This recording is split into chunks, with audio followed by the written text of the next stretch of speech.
Welcome back to my YouTube channel.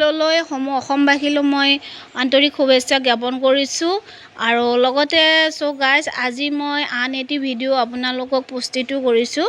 ভিডিঅ'টো এনেকুৱা ধৰণৰ হয় আৰু এয়া কুমুৰা পাত লৈছোঁ। মই কুমুৰা পাত 4-5 কিলোমান লৈছোঁ আৰু তাৰ লগতে মই ভাত কেৰেলাটো যে মানে কাটি পেলাই মই অলপমান বইল কৰি লৈছোঁ। তাৰ পিছত আপোনালোকে অলপমান উহাই ল'ব, বইল কৰি ল'ব। তাৰ পিছত আপোনালোকে পাতটো অলপমান হালকা কৰি অলপমান গৰম পানীতে দি ল'ব। তাৰ পিছত মই এতিয়া চাটনি কেনেকুৱা চাটনি বনাম আপোনালোকে নিজে চাই ল'ব। আৰু চাটনিটো হ'ল কি হিদল মাছৰ দি পেলাই আপোনাৰ প্ৰথমতে আপোনালোকে ধুনীয়াকৈ আপোনালোকে চাটনিখিনি তৈয়াৰী কৰি ল'ব।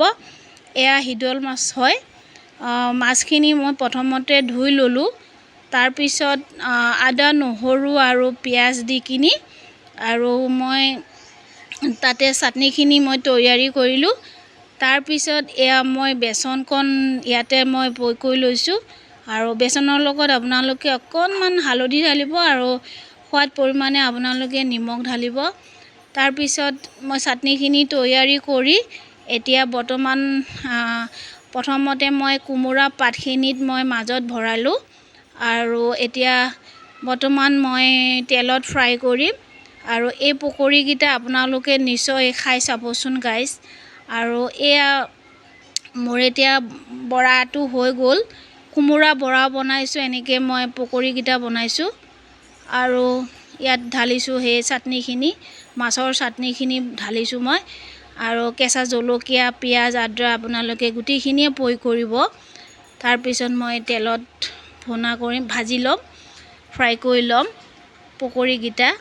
আপোনালোকে চাব আৰু ইমান ধুনীয়াকৈ যে সোৱাদ পাব আৰু নেমু ঢালিব পিছত আৰু দালিৰ লগত আপোনালোকে খাব আৰু অন্য চব্জি নাখালেও হ'ব, মাছ মাংস নাখালেও হ'ব। এই পদ্ধতিৰে আপোনালোকে নিজে ঘৰতে তৈয়াৰী কৰি বনাবচোন।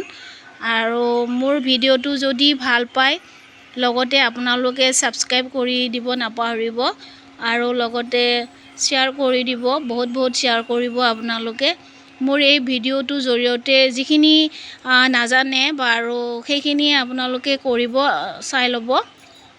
শেষত আপোনালোকে মোক বহুত ছাপোৰ্ট কৰিব আৰু আপোনালোকৰ মৰম চেনেহে আপোনালোকৰ মোক উজগনি জনাব।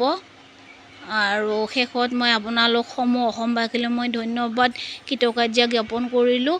লগতে সো গাইজ মোৰ ভিডিঅ'টো আপোনালোকে চাবলৈ নাপাহৰিব প্লিজ গাইজ, প্লিজ। শেষত ধন্যবাদ থাকিল আপোনালোকলৈ।